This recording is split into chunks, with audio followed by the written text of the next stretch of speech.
parle des droits de l'homme, des droits de l'homme. Oui, quand il n'y a pas de paix, il n'y a pas de droits de l'homme. Soyons sérieux. Yeah! Et je voudrais ici interpeller la France, les États-Unis, la Russie, la Chine,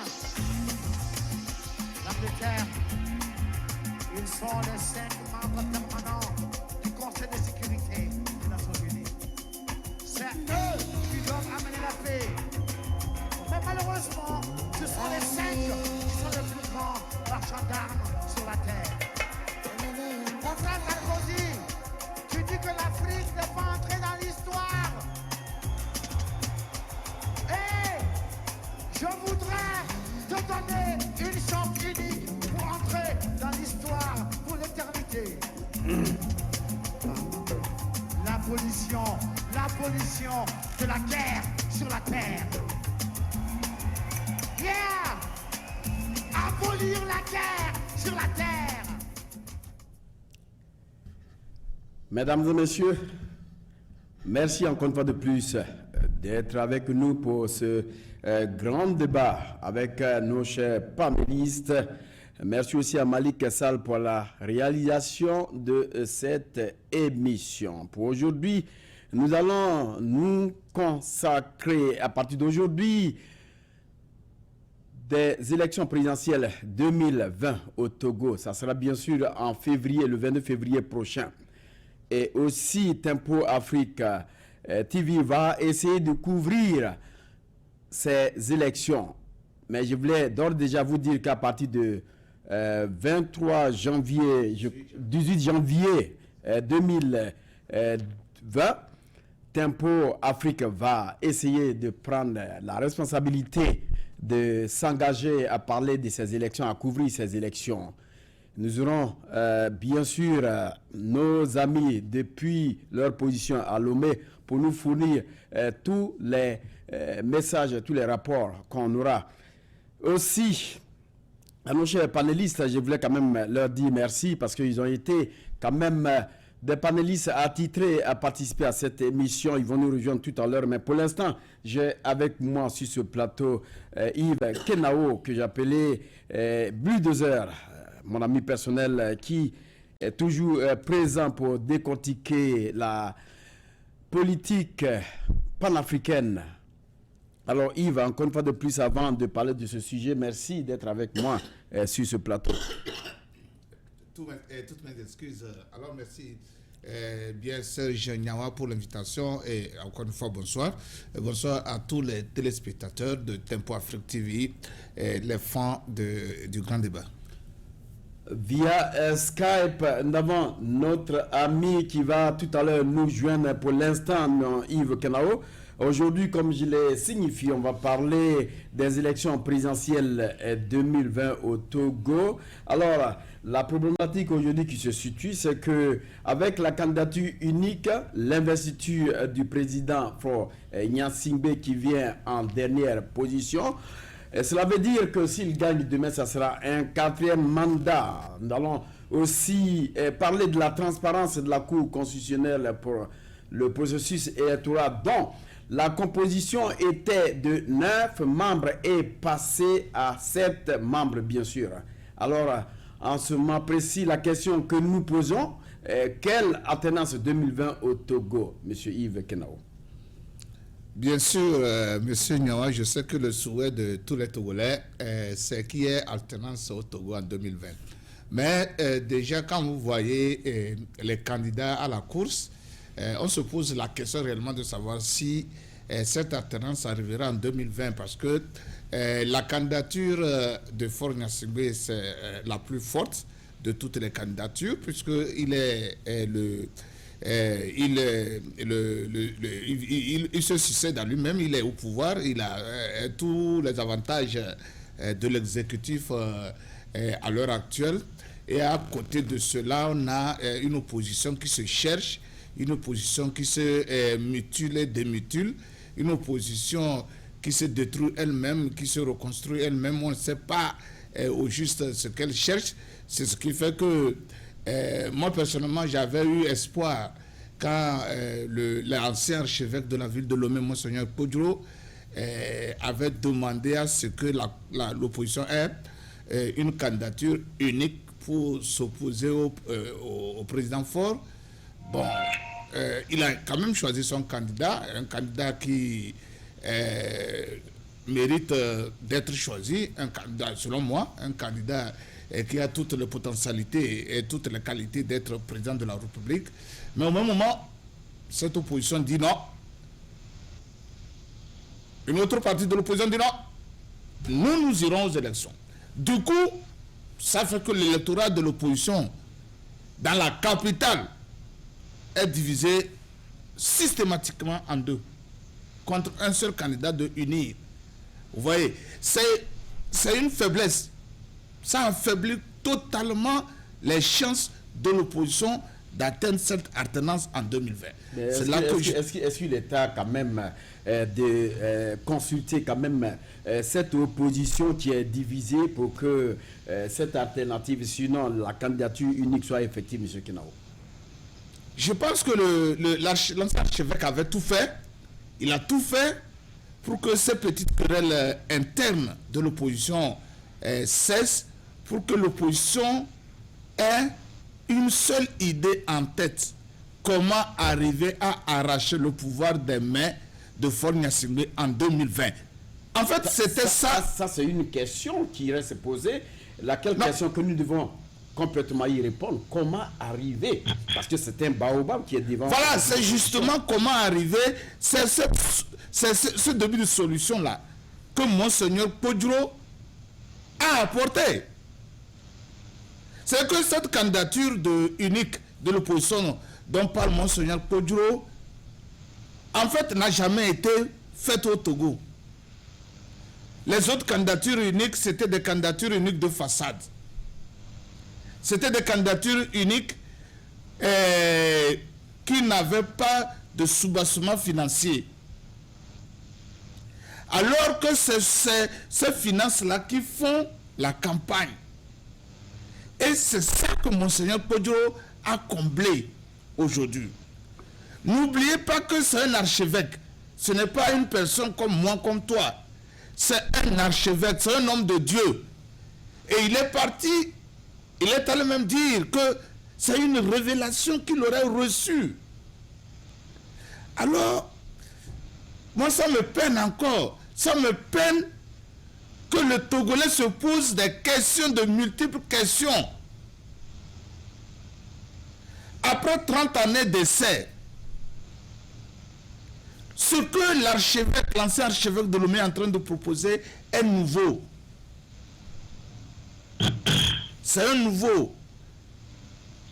Et il faut l'essayer aussi. Mais voilà que cette opposition, au lieu d'être autour de cette idée de l'archevêque, cette opposition conteste l'archevêque, conteste la décision. Aujourd'hui, l'archevêque qui était unanimement vu comme un homme respectable, ces mêmes personnes de l'opposition commencent par parler mal de cet archevêque-là et qui ne veut que l'alternance.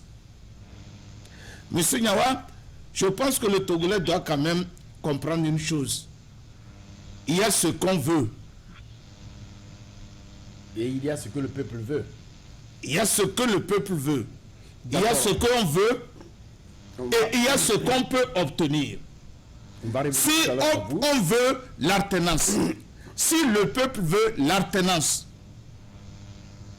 est-ce qu'on a besoin que ce soit un individu particulier qui amène cette alternance-là? Si aujourd'hui, c'est un enfant, un jeune qui a l'âge d'être président, jamais connu du Togo, qui peut venir et apporter cette alternance, est-ce que le peuple togolais va dire non? Qu'il faut nécessairement un certain particulier et un individu particulier? Non. On veut l'alternance. Obtenons cette alternance par quelque moyen que ce soit. Et après, on peut s'asseoir et s'orienter entre nous. D'accord. Voilà. On va tout à l'heure revenir. On va tout à l'heure revenir à vous. Merci encore une fois de plus, Yves Kenao. Alors, de l'autre côté, depuis sa position, nous avons notre ami Gabriel Adona. Gabriel, depuis votre position, vous avez la salutation de toute l'audience et de Tempo Afrique TV. Encore une fois de plus, merci d'être avec nous. Merci Serge, merci Yves également, et merci à tous les téléspectateurs bien sûr qui sont branchés pour nous suivre cet après-midi. Effectivement, il est vrai que je viens de prendre le train en marche, mais automatiquement, en écoutant mon prédécesseur, il faudrait quand même relater automatiquement que l'opposition togolaise, à travers des analyses de gauche à droite, il est vrai que Monseigneur le prélat, il a essayé de détecter la candidature unique pour l'opposition. Mais entre-temps, il faudrait qu'on se rappelle bien, entre-temps, Jean-Pierre Fabre et ses acolytes, ils ont essayé de dégager au moins des calculs, des arithmétiques qui essaient quand même d'assaisonner un peu la manière dont cette candidature unique va essayer de faire échouer l'opposition. Donc, suite à ça, on a démontré par X et Y que voilà, avec la candidature unique, on ne peut pas aboutir quand même à l'alternance. Voudrait mieux. Et pire encore, l'élection pour cette fois-ci, c'est à 2 tours. Donc, quand on essaie de constituer bien sûr les calculs, il faudrait mieux que l'opposition aille en rang dispersé, et le deuxième tour, celui qui va remporter quand même et être classé en deuxième, alors là les autres vont se mobiliser, et derrière lui, telle est quand même la conclusion que Jean-Pierre Fabre et ses acolytes ont essayé de dégager. Donc, je voudrais essayer qu'on essaie de prendre ça aussi en compte, quoi, parce que il ne faudrait pas aller aux élections parce qu'il faut aller avec la candidature unique. On connaît bien le pouvoir togolais avec leur système. On dirait que Faure Gnassingbé a déjà gagné cette élection. Donc déjà, les Togolais, le moment où il a déclaré sa candidature la fois dernière, bon, tous les Togolais disent que voilà, c'est fini, tout est OK. Bon, cette élection est déjà gagnée, donc il ne fallait pas la peine encore d'aller aller voter autre là. Donc, majorité, jusqu'alors, à l'heure où nous parlons sur Tempo Afrique TV, ils sont en train de dégager des propos malveillants qui n'honorent pas du tout. Donc, c'est un peu l'éclaircissement que je voudrais ajouter. D'accord, avant de revenir tout à l'heure à vous, M. Kenao, pour quand même essayer d'ajouter quelques additifs à ce que Gabriel vient de dire, nous avons un interlocuteur en ligne depuis sa position. Bonjour, monsieur. Oui, bonjour. À qui est l'honneur? C'est Mawena. Rodrigue Mawena, merci d'être avec nous. Alors, vous voulez bien sûr participer à cette émission. Vous avez écouté le premier panéliste qui est Yves Kenao. Vous avez écouté aussi Gabriel. Vous avez eu la position de ces deux. Alors, est-ce que vous pouvez nous départager en ce moment? Oui, tout d'abord, ce que je voudrais dire par rapport à cette histoire d'élection, le Togolais doit se mettre dans la tête.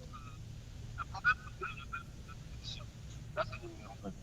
Parce que depuis 30 ans, que nous faisons cette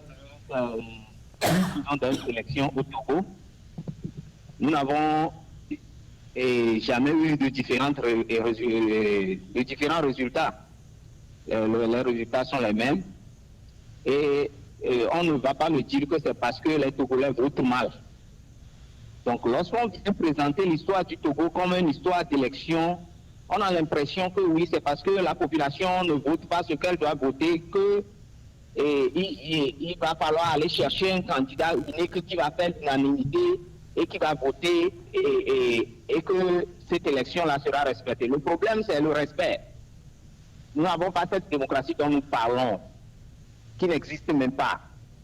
Donc, lorsqu'on vient présenter qu'il faudrait un candidat unique, et quand j'ai écouté Yves dire que Monseigneur a présenté un candidat, je dirais, spirituel, ça m'étonne parce que allez voir le conclave qui a fait sortir le nom de Aguirre. quels sont ceux-là qui étaient réunis? Vous vous êtes posé la question, ce que Monseigneur a réuni pour faire sortir le nom de Aguilomé. Je vais vous donner 3 personnes qui ont participé au conclave. Il y avait Yaoubi Adodo, cacique du RPT. Il y avait Issa Samal, cacique du RPT. Il y avait Fidel Moukouko, cacique du RPT. Ce sont des gens qui ont, c'est le dîner du conclave, qui ont fait sortir le nom d'Aguilomé. Les anciens copains d'Aguilomé. Je n'ai rien contre la capacité d'Aguilomé à diriger un pays, mais comprenez que le problème togolais n'est pas un problème d'élection. Le problème togolais est ailleurs. Il faut un dialogue réel entre les fils du Togo pour régler une fois pour de bon ce problème.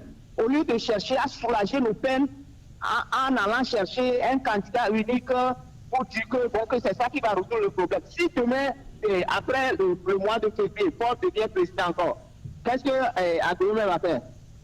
Aguilomé a un plan B. Ça n'a pas, c'est la même chose qui a été qui se passe avec les autres candidats. On vient, on crie dans la bouche que non, que celui-là, il a les relations, il a ceci, il a cela, il a ceci, il a cela. À la fin des comptes, on met la population dans les rues et on les descend et après on revient au statu quo. Le vrai problème togolais n'est pas un problème d'élection. Oubliez cette histoire de candidature unique. Soyez sûr que dans le mois de mars, Paul Gnassingbé sera élu président. Ça, soyez sûr. Parce qu'il ne suffit pas de venir présenter un programme de candidature, que ce soit un programme mielleux ou non, le problème n'est pas là. D'accord. Comment est-ce que ce candidat unique va protéger sa victoire? C'est la question à se poser. Donc le problème togolais n'est pas un problème d'élection. Merci. Alors Yves Kenao, le problème togolais n'est pas un problème d'élection ni de candidature unique. Et aussi, il faut chercher à régler les problèmes bien avant. Mais nous savons déjà que les élections sont là, à quelques pas, à quelques heures. Alors, quelle est votre lecture?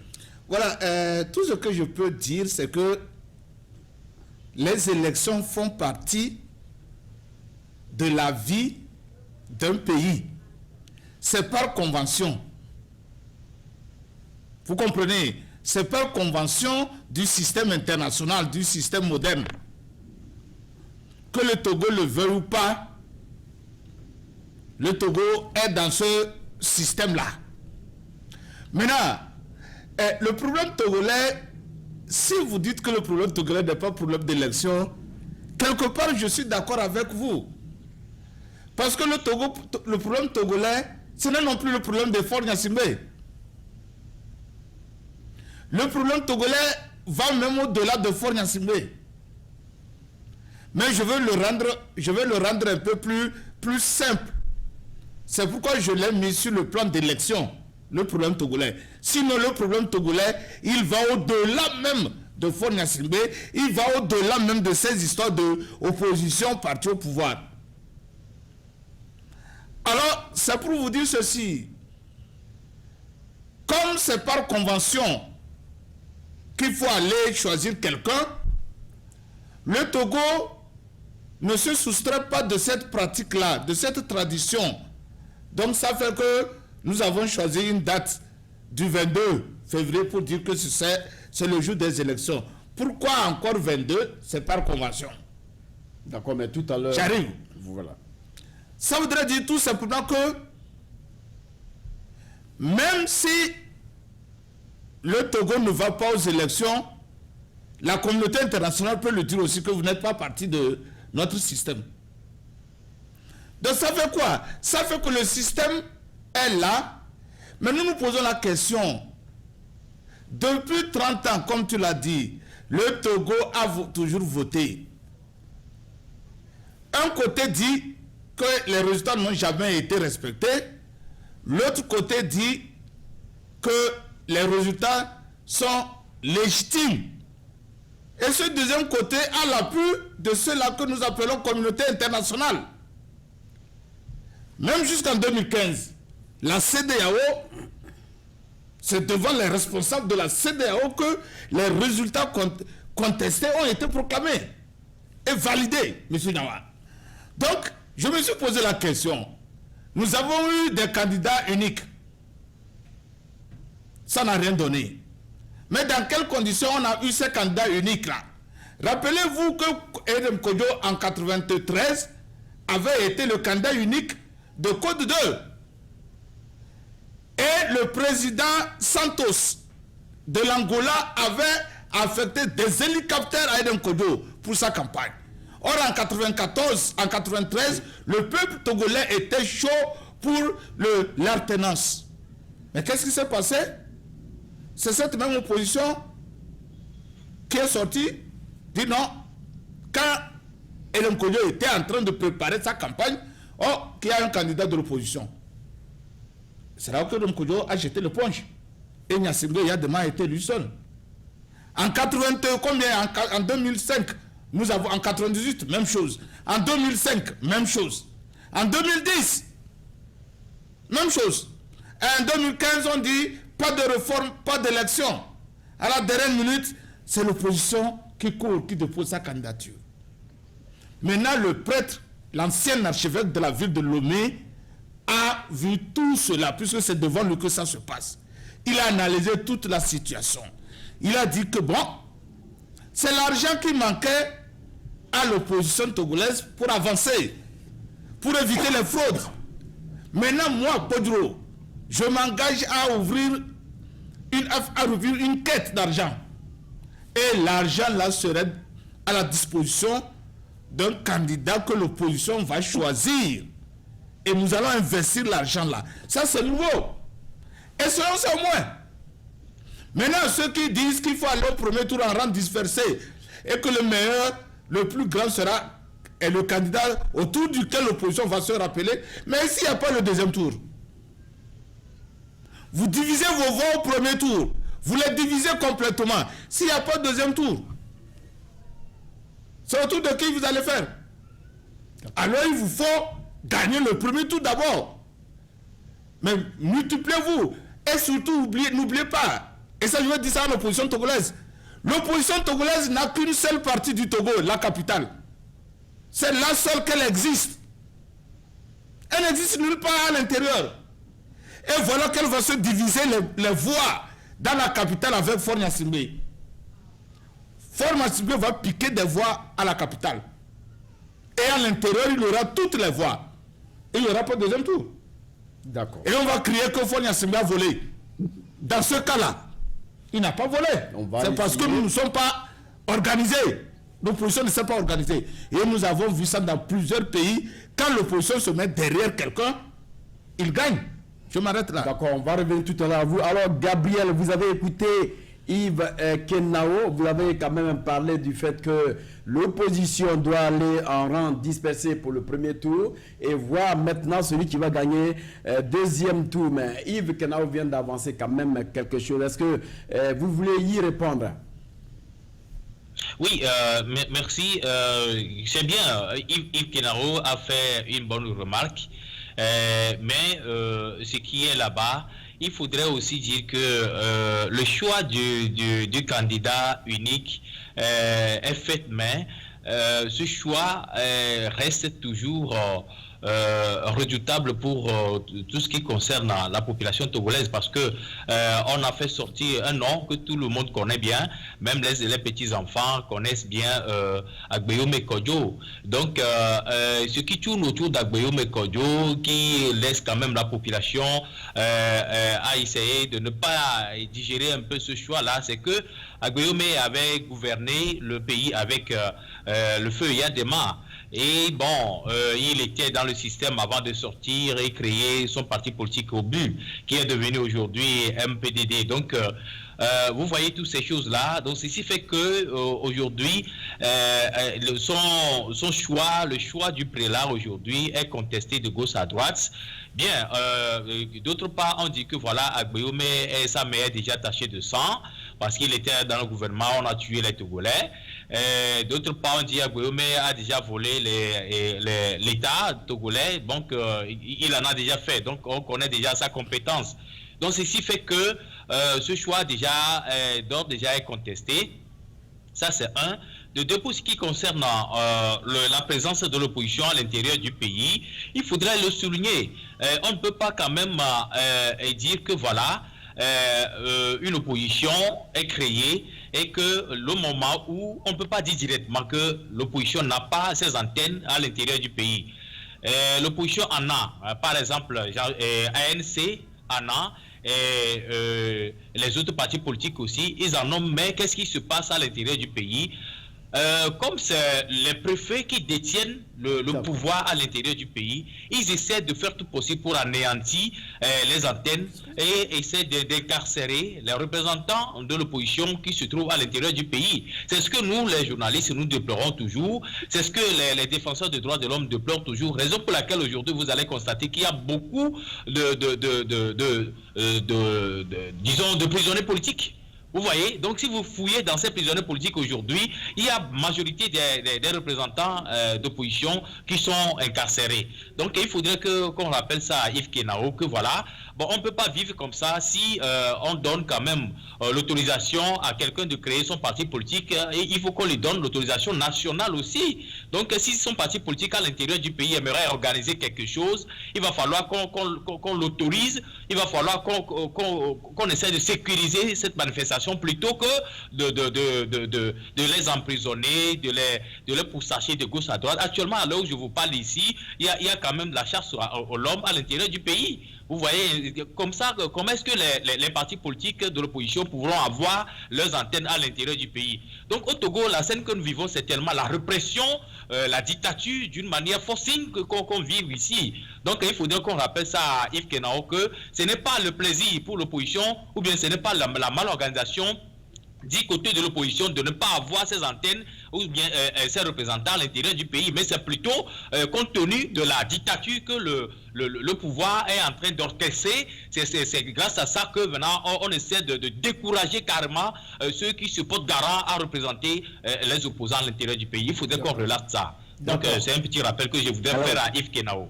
Non, mais je vais répondre rapidement. Monsieur, je connais tout ça là, mais quand vous avez un parti politique, c'est que le parti politique doit s'installer jusqu'au fond des amont du pays. Vous ne pouvez pas vous circonscrire à la capitale et crier que vous êtes populaire, que vous avez la majorité de ceci ou de cela. Alors que quand vous affrontissez la capitale, mais comment PNP a pu installer ses antennes partout? Vous allez me dire que si on prend le Front Socialiste d'Antoine Folie, ou bien si on prend les gens de Abbas Kagwa, on le retrouve quelque part. Vous allez me dire que si on prend tous ces partis politiques, on va le retrouver à l'intérieur. Ils ne sont pas. C'est question de moyens. Monsieur Dodaye, c'est question de moyens. Et les gens là n'ont pas les moyens. Pour faire vivre un parti politique, c'est question de moyens. Donc on va avancer. Les Togolais, les membres des partis politiques au Togo ne contribuent pas aux activités financières de leur parti. C'est un individu qui crée le parti, c'est lui qui fait vivre le parti. Je connais bien le Togo, hein, M. Adouraye. J'ai fait le Togo avant de partir. Les gens ne sont pas à l'intérieur, c'est tout. D'accord. Je crois que Gabriel, gardez l'écoute. Merci encore une fois de plus.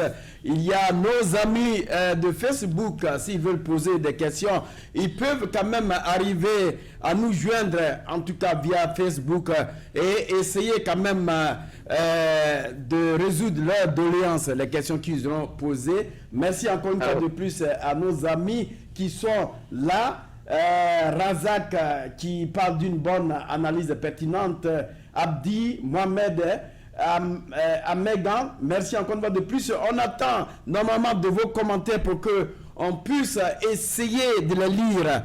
Merci à la technicité.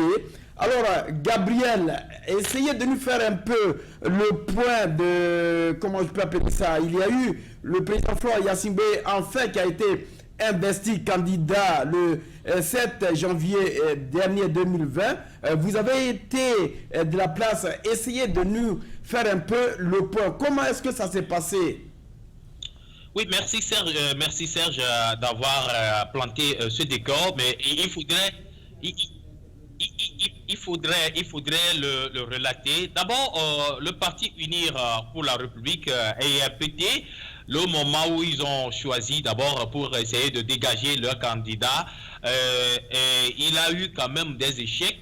Et puis, ça devait se faire à Kara, mais finalement, ça a été ajourné. on a essayé de planifier ça une seconde fois, ça a été ajourné pour l'indisponibilité du chef de l'État. Donc finalement, c'est le mardi dernier que ça a eu lieu, mais on n'a pas confirmé ça d'une manière ou d'une autre, qu'on sache que voilà, aujourd'hui c'est le congrès qui va, et ce congrès-là qui va détecter bien sûr le candidat du parti au pouvoir. Bon, c'est comme, même si vous allez constater, dans l'interview du président Faure Gnassingbé, il en a relaté que voilà, on l'a informé qu'il y a une réunion du parti, donc il était venu, voilà, on lui sort la décision que voilà, il devient candidat, il doit déposer sa candidature, donc il n'a que fait accepter. Donc le mardi là, il faut venir voir d'abord à la veille de cette cérémonie, le lundi, la ville de Lomé a été totalement encerclée par les corps habillés, donc on dirait que voilà, Lomé est en état de siège. Maintenant, le mardi, là, bien, au fait, c'est programmé pour qu'on se voie au siège de l'UNIR qui se trouve à Lomégan. Mais finalement, ça s'est fait à Blue Zone, à Kakaveli, dans le secteur d'Agoué, Nivé. Donc, arrivé là-bas, maintenant, on voit les militants de gauche à droite. Et puis, on a essayé de faire venir les militants par des bus de gauche à droite. Donc, ils sont venus soutenir le président Faure, sa candidature. Et finalement, il est venu et il n'a même pas encore pris goût de la réunion. Automatiquement, le procès verbal est déjà sorti. On dit que voilà, dorénavant, soit à partir d'aujourd'hui, dans l'immédiat, il doit se précipiter pour aller déposer ses dossiers à la CENI, qu'il devient candidat officiel pour le parti politique UNIR. Donc c'est de ça, c'est de la manière dont ça a été passé en grosso modo. Et finalement, vous allez remarquer que voilà, c'est les corps habillés ont encerclé Lomé le mardi là et le mercredi. Donc ce ne serait que le jeudi qu'on a essayé d'enlever un peu ces corps habillés dans les rues de Lomé. Donc on dirait que leur décision qu'ils allaient faire sortir sera contestée, ou soit il y aura, ça fera quand même le soulèvement populaire, mais ça n'a pas été le cas. Et on a essayé de prendre des mesures, des garde-fous pour essayer de contrecarrer ça. Mais finalement, la population togolaise aujourd'hui, ou bien le mardi là, ne s'est pas annoncée. Merci Gabriel. Grosso modo, l'atmosphère dans laquelle il est désigné candidat officiel de UNIR. Merci Gabriel pour en tout cas ces informations. Nous avons notre ami Mawena en ligne, mais je voulais quand même rappeler à tous ceux qui sont sur Facebook, partout où vous serez, vous pouvez nous appeler au 612 804 02 95 ou bien au 612 224 20 20. Vous pouvez appeler donc ces numéros qui sont affichés sur notre écran pour nous joindre pour participer à cette émission. Alors, Mawena, de votre côté, vous avez écouté Gabriel qui a quand même parlé de beaucoup de choses. Je pense que vous voulez y répondre parce que Gabriel vient de dire que le président Faure ne savait pas. Et arrivé quand même à l'investiture, on nous dit que oui, il serait candidat. Ben, c'est des choses. Parce que si déjà il y a eu un quadrillage au niveau de Lomé, c'est que le président lui-même savait qu'il était le candidat unique de son parti. Alors, Mawena. Et vous voyez que toutes ces choses sont anormales. Donc, pour moi, ce n'est pas.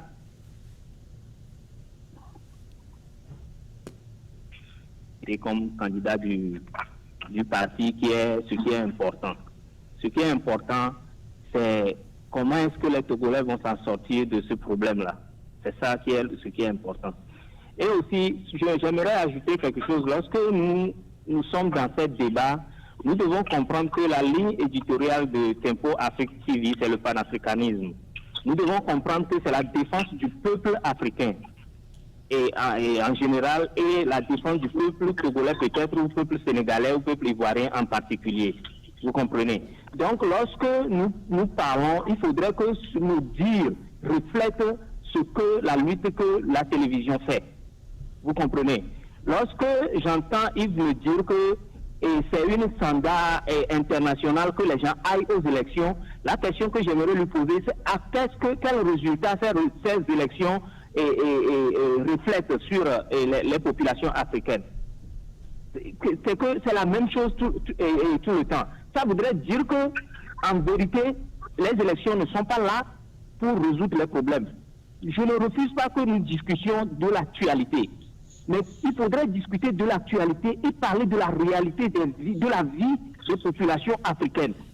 Et si nous attelons trop à l'actualité et dire que c'est ça que la communauté internationale a dit, sachant très bien que ce que cette communauté internationale dit la nuit à ton peuple, et que toi tu prends ça pour une ligne de conduite, je pense que c'est immoral, vous comprenez. Il y a des choses que nous devons dire ici sur cette télévision qui doit refléter la ligne éditoriale de cette télévision-là. Moi, je pense que même dans le grand débat, quand le grand débat vient, c'est pour réveiller les Africains pour voir la réalité des choses. Il ne faudrait pas qu'on suive seulement ce que les autres veulent qu'on fasse. Alors que nous savions très bien que ce qu'ils veulent que nous fassions nuit à nos populations. Si je reviens à ce que tu veux dire, je disais avant que la compétence de tous les Togolais, je ne doute pas de cette compétence de diriger le pays. Non. Paul Nyafinde, là-bas, il a sa compétence. Adoyome a sa compétence. Et Jean-Pierre Fabre a sa compétence. Mais le problème, c'est que il y a le système a imposé, comment l'appelle-t-on, je dirais, la communauté a imposé un système dans nos pays. Et qui fait que les élections que nous faisions ne sont pas de vraies élections. Ça ne concerne pas seulement le Togo. Donc, qu'est-ce qu'il faut faire pour résoudre ce problème-là? Alors, Mawena, est-ce qu'on peut répondre à cette question? Non, M. Kenaou, on vient tout à l'heure. Mais Rodrigue, Mawena, vous venez juste de dire ce que je dis. C'est un système imposé par la communauté internationale. Vous venez juste de dire cela. Je n'ai pas dit ce que tu dis parce que essayez d'utiliser ce que la communauté internationale a dit. Je n'ai pas dit d'utiliser, c'est que nous sommes dedans. Vous venez juste de le dire. Sur cette ligne-là. Vous venez juste de le confirmer. Ce que moi je dis, la question a été posée par Yves, comment l'appelle-t-on, par Serge Niawa, et sur la candidature d'Adoyome. Nous savons tous très bien, et toi Yves, tu le sais très bien, que ce soit, comment l'appelle-t-on, Adoyome, ou qui que ce soit Monseigneur, même que ce soit le pape qui désigne un candidat unique au Togo, le problème ne va pas être résolu. Donc, venir maintenant défendre que c'est le choix de ce candidat unique-là qui va faire l'affaire parce que ça n'avait pas été fait par un prélat. Moi, je dis que c'est tromper les Togolais. C'est vraiment tromper les Togolais. Nous tous, nous savions très bien que après les élections de février, nous n'aurons pas un résultat différent. Alors, pourquoi tromper les gens? Le prélat, je vous ai tout de suite dit que comment est-ce que le prélat a choisi? Lorsque on a eu la fumée blanche au Vatican, on a vu des gens qui sont allés, il y a eu un conclave, n'est-ce pas? C'est ce que le prélat a fait, non? Je vous ai posé la question d'aller chercher à savoir quels sont ceux-là qui étaient au conclave. Donc des gens qui ont détruit ce pays, qui ont contribué avec Adoyome à détruire ce pays. On les a réunis ensemble et on a choisi un candidat et vous dites que c'est parce que c'est un prélat? Mais Mawena, quelle solution vous proposez en ce moment? Je dis, les Togolais, non seulement nous savions qu'il y a un problème extérieur que nous avons à résoudre, les Togolais eux-mêmes, les Togolais nous-mêmes, nous devons nous asseoir et avoir un dialogue honnête. Parce que sans cela, vous pouvez proposer quelques candidats uniques que ce soit. Ça ne va pas changer le problème. D'accord, merci Mawena. On va aller avant. Non, il vient de m'interpeller. Donc, allez-y, parce qu'on a... Voilà, monsieur Mawena, je voudrais tout simplement vous dire que ma ligne de conduite, elle a été toujours la même. Mon cher Kenaou, on nous signale qu'on a 2 personnes en ligne. On va les prendre.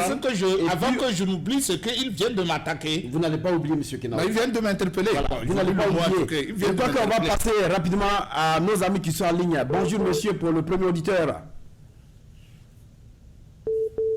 Bonjour, monsieur. Oui. Il y a quelqu'un en ligne? Que ce soit, ça ne va pas changer. D'accord, merci Mawena. D'accord. Bonjour monsieur. Oui, bonjour monsieur. Bonjour, c'est monsieur Razak. Non. Monsieur Razak, essayez de raccrocher un peu votre téléphone à votre bouche, comme ça on peut vous attendre. Ne nous mettez pas au speaker. Alors, c'est bon? Oui, allez-y. Ok, j'aimerais intervenir dans le grand débat. Allez-y, vous êtes au grand débat, vous pouvez intervenir. Ok. J'aimerais intervenir. Je pense que M. Kinao a parfaitement raison. Ok. Notre problème au Togo.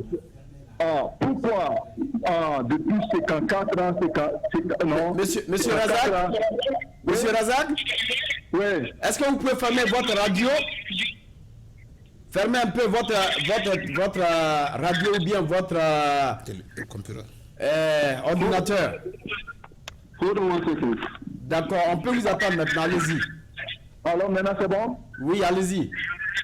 Yeah. Concernant notre problème au Togo, Monsieur Kinao a parfaitement raison.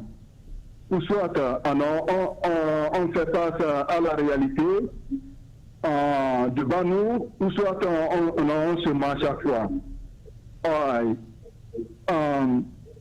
Tous les partis politiques sont à Lomé, comme il dit. Il faut voir en 2017, quand on faisait le mouvement, les villes de l'intérieur ont été bouclées par l'armée. Personne parmi les leaders n'a bougé pour aller là-bas pour manifester à l'intérieur. What do you call it?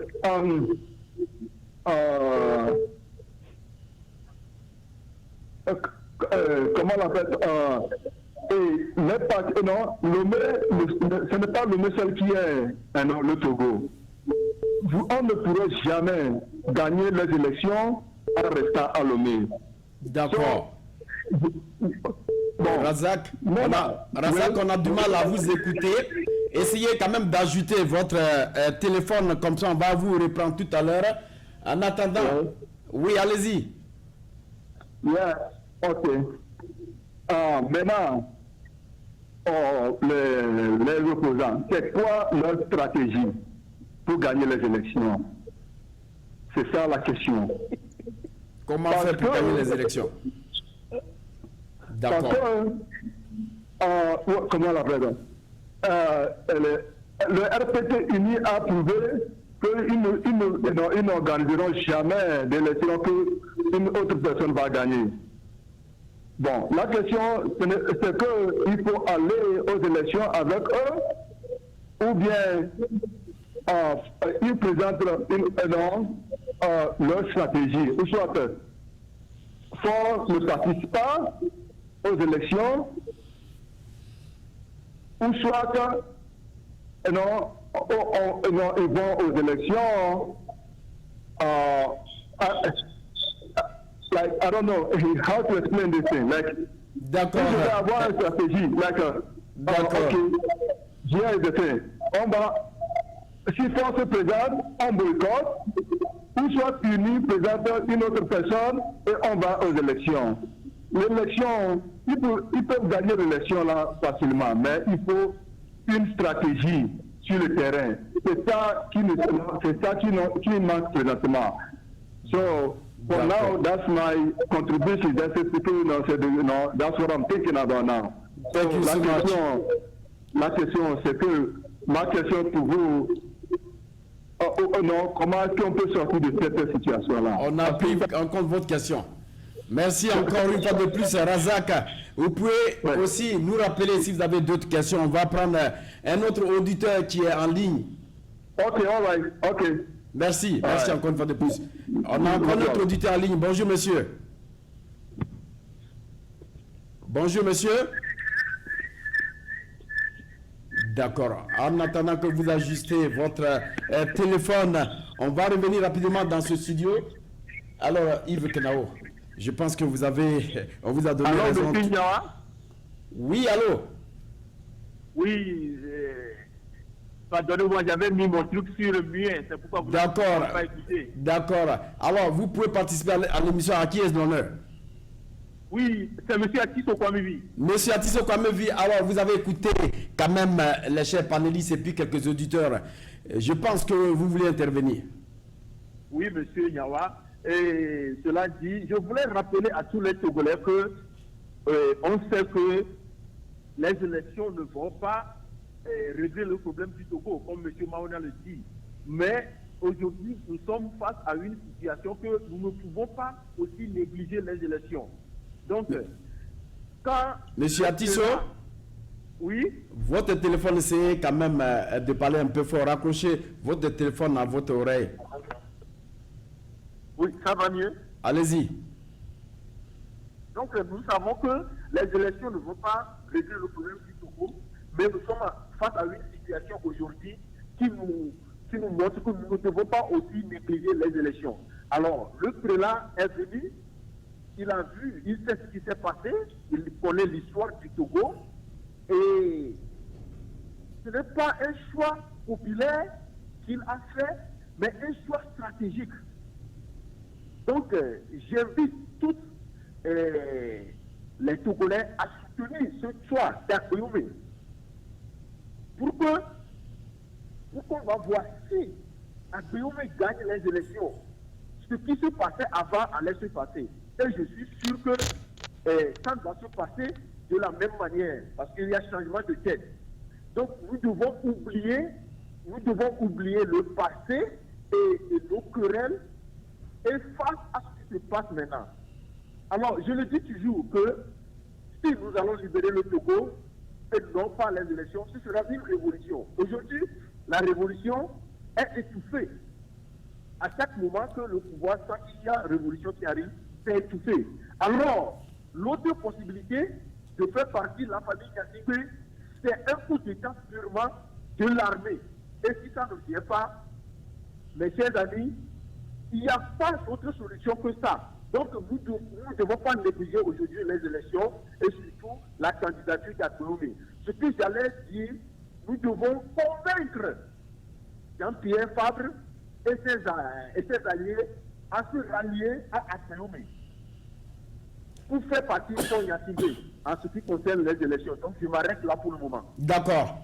Merci à tous. Alors, Monsieur Yves, revenons maintenant à vous pour essayer de répondre aux doléances de Mawena et puis à quelques doléances. Voilà. Tout ce que je voudrais dire à Mawena, c'est que Yves Kenawa était toujours fidèle à sa ligne de conduite.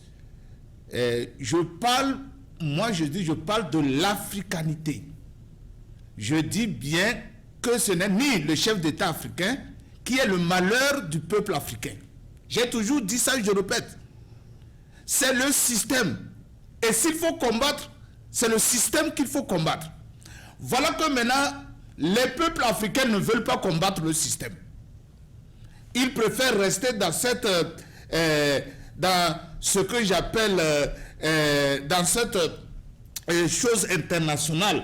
Dans cette chose internationale qui voudrait que les pays africains fassent les mêmes choses que les autres pays. Et c'est ça les élections. Les élections n'est pas, je vous ai dit, les élections ne sont pas une invention africaine. Les élections, telles que nous les faisons aujourd'hui, sont importées. Nous avons notre système ancestral de faire les choses, de choisir nos représentants. Mais ce n'est pas ça que nous appliquons, M. Rodrigue. Et s'il faille qu'on retourne, il va falloir qu'on quitte le système. C'est là que j'ai dit que le mal togolais, le problème togolais va au-delà de Faure Gnassingbé.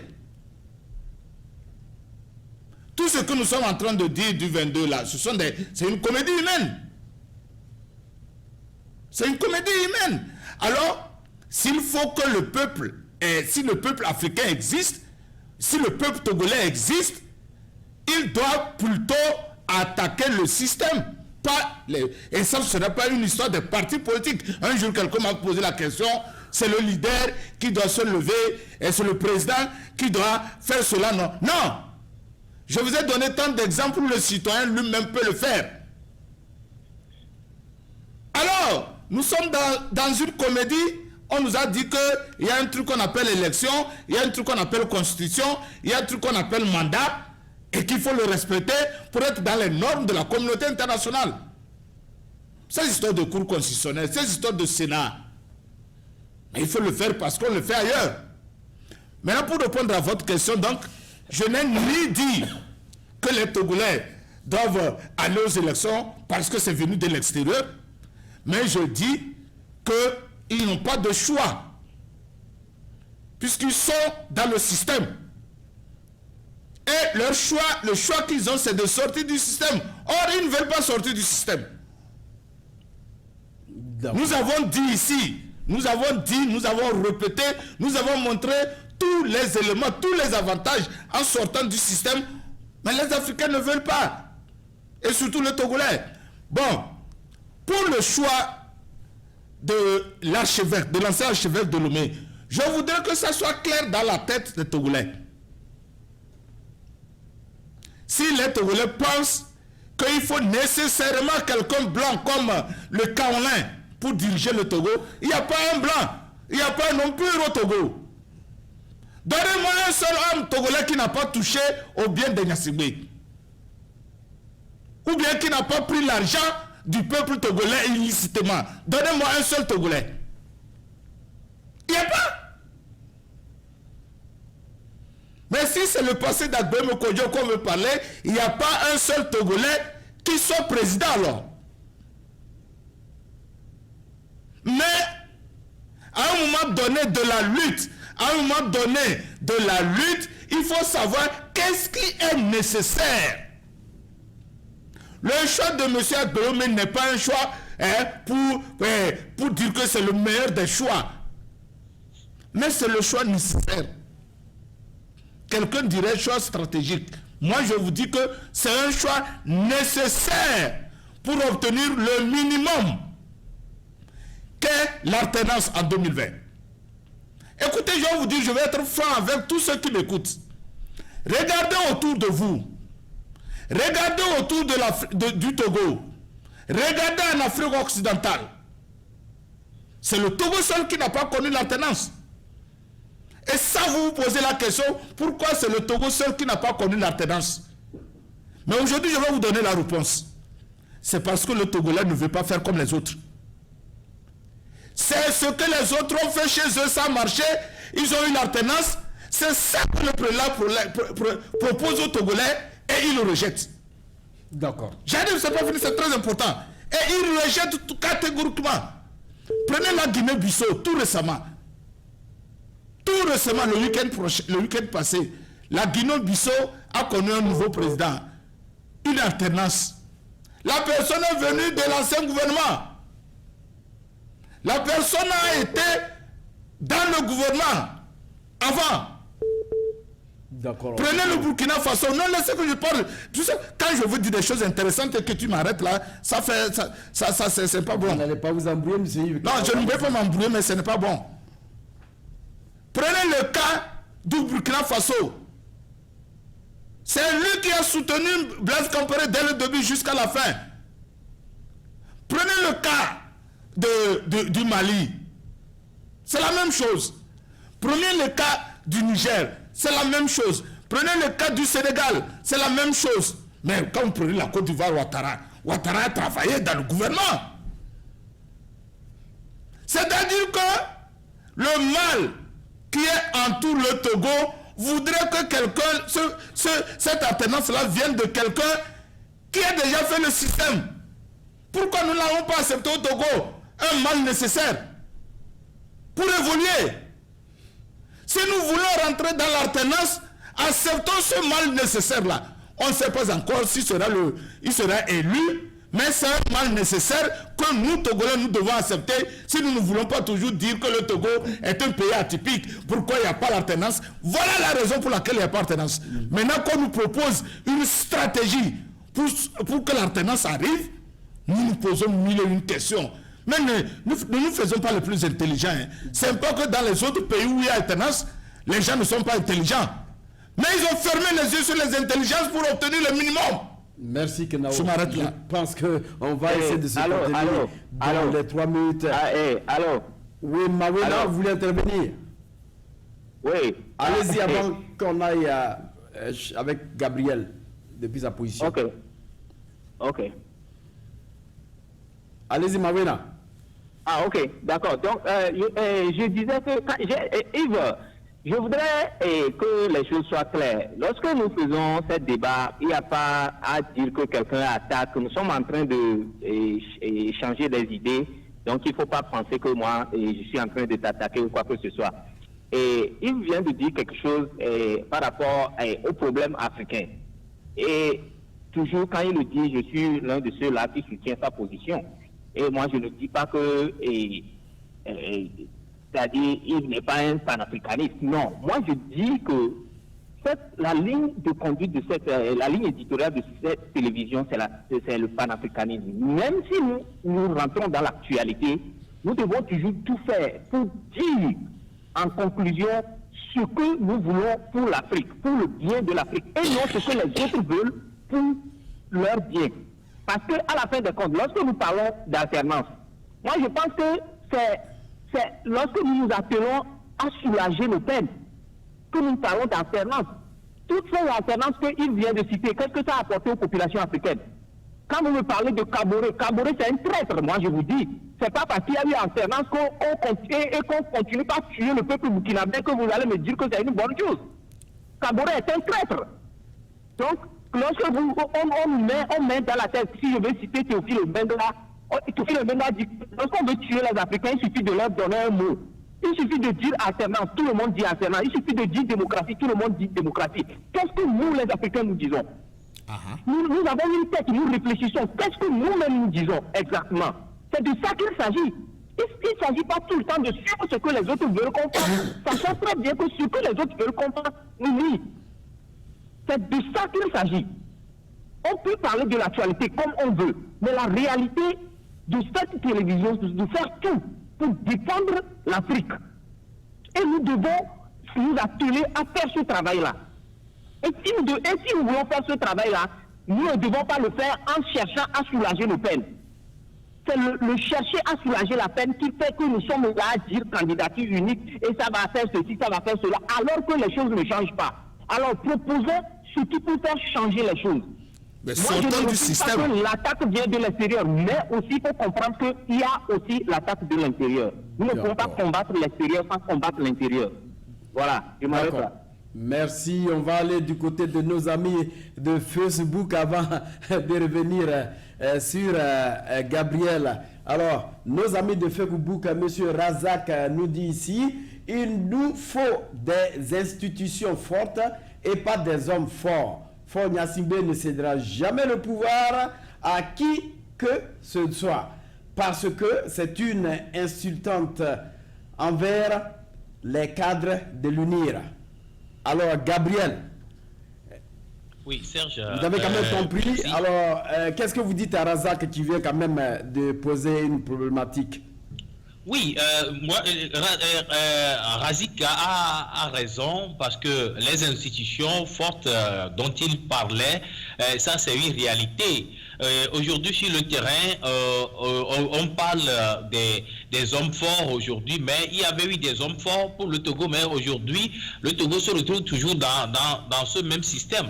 Bien, Yves Kenao a bien relaté quelque part que voilà, c'est un système qu'il faut combattre et non pas la personnalité. Oui, c'est bien réel. Mais aujourd'hui, comment faire pour qu'on combatte ce système si ce n'est pas de passer par des voies et moyens nécessaires? Aujourd'hui, la candidature unique dont on parle aujourd'hui, voilà, les Togolais ont du mal à consommer cette candidature unique parce que dans le temps passé, bien, au fait, on a, d'après tout, des démonstrations de gauche à droite, et ça démontre tout simplement que, quel que soit alpha, bêta qu'on fasse, quoi qu'on fasse, le système en place dont parle Yves Kenao, c'est une bonne, je le remercie tout simplement parce qu'il a essayé de détecter quand même un nœud. Ce système-là est déjà mis en place, et dans ce système, on a déjà fait gagner Y ou Z déjà. Vous voyez, c'est là le problème. Les Togolais, ils savent toutes ces choses-là. Raison pour laquelle la majorité des Togolais aujourd'hui, comme vient de dire Mawena, ce n'est pas question des élections qui peut quand même sauver le Togo. Non. Maintenant, aller au dialogue, ça c'est le point d'interrogation. Le dialogue aussi, on a eu de multiples dialogues. Mais ça, de quoi ça a abouti? Rien du tout. Vous voyez, les dialogues, quand on les fait, et on s'assoit, on trace des critères, on trace des principes à respecter, et finalement, quand il arrive au bon moment de les respecter, on ne les respecte pas, et puis bon, on s'en fout pas mal de ces points qu'on s'est mis d'accord, et c'est là où le Togo se trouve dans un chaos qu'on ne peut pas essayer de décrire. Le cas du Togo, c'est carrément exceptionnel par rapport aux autres pays. Vous voyez, le dialogue, il est vrai, il va falloir qu'on s'asseye, qu'on essaie de discuter, qu'on essaie de voir, bon, sur ce point-là, est-ce que ça te fait quand même du mal? Ok, sur quel point tu seras un peu accessible? Donc on discute et puis on prend quelque chose qui est acceptable pour tout le monde. Mais aujourd'hui, il y a eu des dialogues, multiples dialogues, mais ça n'a pas abouti à quelque chose de concret. Vous voyez, c'est de là où, quand on parle de dialogue aujourd'hui, il y a de trahison également de ce côté. Maintenant, le système est déjà mis en place. Comment faire pour combattre ce système? Et le système a quand même des particularités et des paramètres que je vous fais comprendre aujourd'hui. Il y a l'armée est là, mais ce côté est côté sensible. Si aujourd'hui, par exemple, quand il y a eu, comment appelle-t-on, le vol d'urne, on prend, et c'est un exemple que je prends parmi tant d'autres, on prend l'urne et on s'en va avec les corps habillés et autres là. Mais comment la population peut faire pour essayer de riposter et essayer de réclamer ou soit de reprendre cette urne-là et faire les calculs comme cela se doit?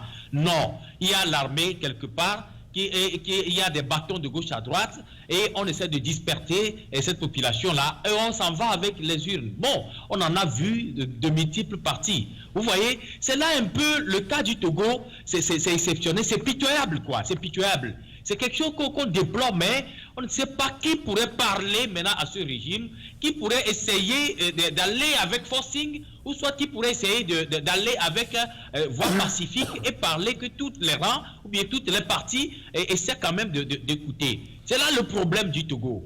Vous voyez maintenant, sinon il faut les institutions fortes pour pouvoir essayer de combattre. Mais ces institutions-là, avant de les faire asseoir, il va falloir qu'on essaie de faire beaucoup d'analyses. Quand le système dont a détecté Yves Kenao est toujours en place, les institutions dont parle maintenant Razik ne peuvent pas se faire asseoir. Vous voyez, c'est là un peu le problème. Le Togo a tellement un problème que on a tous les problèmes du monde entier à résoudre. D'accord. Merci. Excusez-moi, Serge. Oui, Mavena, allez-y. Allô, Mavena? D'accord. Revenons rapidement dans ce studio. Alors, aujourd'hui, les élections auront lieu bel et bien le 22 février prochain, 2020. Alors, le président Faure est aujourd'hui candidat. Quel est l'outil qu'il faut mettre en place pour réellement connaître l'alternance au niveau de l'opposition? Parce qu'on a beau parler de l'alternance, voilà aujourd'hui le président Faure qui est venu en dernière position pour annoncer sa candidature, M. Yves Kenao.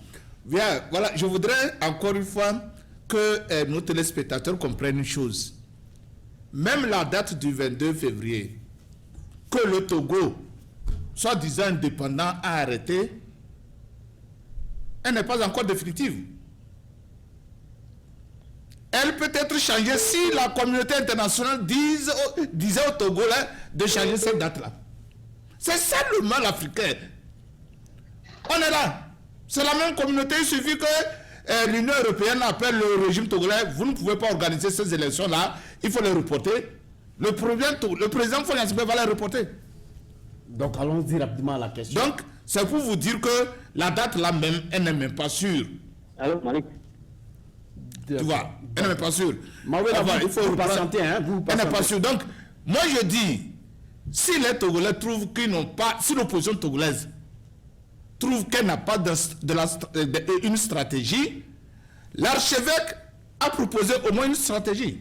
D'accord. Si après la stratégie de l'archevêque, l'opposition togolaise veut ajouter d'autres stratégies, c'est son problème. Mais une chose est certaine, tel que je connais l'opposition togolaise, la candidature unique serait très difficile à accepter. D'accord. Voilà. Mawena, on nous signale que vous êtes en ligne. Allez-y, rapidement. Oui, je dis à chaque fois que nous parlons, et très souvent, nous ne faisons pas des propositions concrètes. Et j'aimerais ajouter quelque chose lorsque Gabriel a parlé. Gabriel a dit que même les dialogues que nous faisons ne marchent pas. Et c'est vrai. Mais la question que nous devons nous poser entre Africains, pourquoi nos dialogues ne marchent pas? C'est parce que tous les dialogues que nous faisons en Afrique n'émanent pas de nous-mêmes. Ce n'est pas de la volonté des Africains, des politiciens africains, des responsables africains, des intellectuels africains à s'asseoir entre eux et à discuter. C'est parce que c'est l'extérieur toujours qui recommande aller discuter. Donc vous comprenez que la volonté de discuter ne vient pas de la personne, donc les résultats ne peuvent pas être les mêmes. Il faudrait que les Africains comprennent qu'à un moment donné, nous devons arrêter d'écouter les autres et s'écouter entre nous, décider de notre propre volonté, que ça ne va pas, il faudrait qu'on s'asseye et qu'on parle entre nous. Pas que la CEDEAO, l'Union africaine, la communauté internationale, la France ou les États-Unis vont vous dire « Oh, ok, il y a des problèmes, allez discuter ». C'est parce que c'est toujours eux qui recommandent les discussions que ça ne marche pas. Essayons de commencer, malgré les différences que nous avons, par s'asseoir entre nous et parler pour voir si ça va marcher ou pas. Merci. D'accord. Merci encore une fois de plus, Mawena, depuis sa position. Alors, nous allons aux élections. Parlons un peu de la transparence du scrutin à venir. Est-ce que toutes les conditionnalités sont réunies pour aller réellement à ces élections quand le président, M. Kogio Agboyome, dit qu'il va gagner? Est-ce que les conditionnalités sont réellement réunies? Gabriel? Oui, merci. Les conditions pour ces élections, moi, je le dévoile automatiquement. Et tant que les opposants de ce pays, ils ont déjà constaté que ce n'est pas du tout réuni. Nous venons ensemble de constater ensemble la fois dernière, le moment où on allait essayer de donner quand même le pouvoir aux membres de la Cour constitutionnelle. On a remarqué tout ensemble que voilà, il manque 2 personnes. Mais ces 2 personnes-là doivent être mises en place par le Sénat. Voilà que le Togo n'a pas encore emboîté la procédure du sénateur, comment appelle-t-on, procédure sénatoriale. Bon, vous voyez, donc ça reste en grosso modo quelque chose qui essaie d'handicaper un peu le scrutin. Mais qu'est-ce qu'on s'est dit la fois dernière, le moment où on était ensemble en conférence de presse en train de suivre la cérémonie ensemble? Bien, on va faire avec et puis on saura comment faire pour essayer d'ajuster un peu ce manque à gagner. Vous voyez? Donc déjà, les trucs comme ça, on ne peut pas avoir de certitude que voilà, cette élection va se dérouler dans des normes bien définies. Ça, c'est un. De 2, maintenant, pour ce qui concerne les candidats, il y a également d'autres candidats qui n'ont pas du tout rempli leurs conditions nécessaires et il reste à savoir que voilà, ils sont en train de peiner de gauche à droite. Bon, c'est les 20 millions de cautions qui n'en ont pas trouvé. Mon interrogation, mais qu'est-ce qui les empêche? Non, on ne sait pas. Jusqu'à ce que le nombre de candidats se sont déclarés, mais la fois dernière, c'est 10 que la CENI a pu dégager pour le moment. Vous voyez, donc déjà, ça prouve qu'il y a des irrégularités de gauche à droite, du côté de l'opposition, ou soit du côté des candidats excentriques également, et également du côté du pouvoir aussi. La manière dont les paramètres doivent être réunis, ce n'est pas le cas. Bien, aujourd'hui, normalement, quand on parle de la Cour constitutionnelle au Togo, on doit essayer de voir d'une manière ou d'une autre pour ne pas reconduire l'ancien président de la Cour constitutionnelle. C'est là où la majorité des Togolais n'ont plus confiance. Vous voyez, donc le président de la Cour constitutionnelle, il est reconduit et maintenant c'est certains membres qu'on a essayé de changer. Vous voyez maintenant, dans les élections passées, on a vu la scène, la majorité des torts sont reposés sur le président de la Cour constitutionnelle.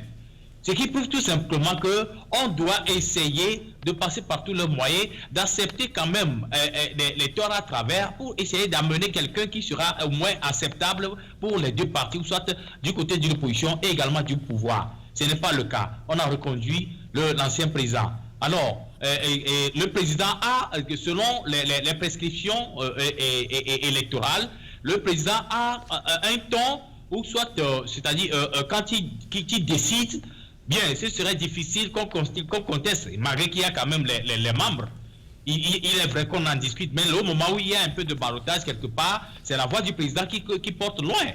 Alors que le président, on n'a pas la certitude sur lui. La majorité des Togolais disent que voilà, il est corrompu de gauche à droite. Bon, déjà ça se fait sentir. Selon nos micro-trottoirs et autres là, on dit voilà que tant qu'on a reconduit plutôt ce même président, il n'y aura pas de changement. Alors là, on n'attend pas grand chose. Voilà ce qui décourage les Togolais. Vous voyez? Donc si je vous dis maintenant que toutes les conditions sont réunies et les Togolais sont pas, disons, contents d'aller maintenant aux élections le 22 février, je vous dis non, la majorité des Togolais maintenant sont découragés et ils disent que bon, les mêmes types sont les mêmes tabacs, les mêmes personnalités sont aux mêmes postes, alors à quoi ça sert? Il n'y a rien à changer. D'accord, merci Gabriel. Alors, Monsieur Kenao, je crois qu'on parle un peu de la transparence de ces élections à venir. La question, d'accord, nous signale qu'il y a quelqu'un en ligne. Bonjour monsieur, en ligne. Allô, bonjour monsieur. Allô, on a quelqu'un en ligne? D'accord, on va revenir rapidement dans ce studio. Bonjour monsieur. Oui, je suis là, monsieur.